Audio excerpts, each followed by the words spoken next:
Vítejte, nyní se nacházíme v budově Waldorfské školy a zde se dozvíme, co to jsou specializace, kdy si je vybrat a co se v nich učí. Co je to ta specializace?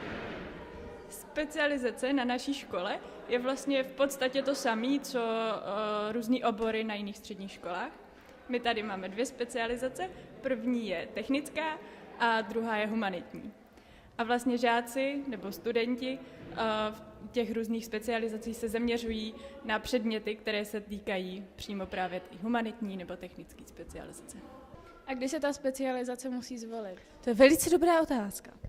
Specializace se volí až na konci druhého ročníku a do té doby vlastně máme zeměměřický kurz, který je na konci prváku a v druhém ročníku jsou potom sociální praktika, které nám vlastně pomůžou rozhodnout se, jestli půjdeme tím humanitním nebo technickým směrem. A co je to ten zeměměřický kurz?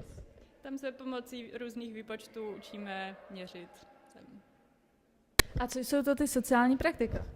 To na 2 týdny si vlastně každý student vybere nějaké sociální zařízení, kde to vlastně poznává A i například jaké zařízení? například domovy důchodců, školy, školky. Studenti si ještě v rámci humanitní specializace vybírají hudebku či výtvarnou výchovu a nyní se nacházíme v učebně výtvarné výchovy. A jaké jsou předměty ve specializacích? Tak v rámci humanitní specializace je to například pedagogika nebo psychologie. A co se týče technické specializace, tak je to například aplikovaná matematika, fyzika, architektura nebo deskriptivní geometrie.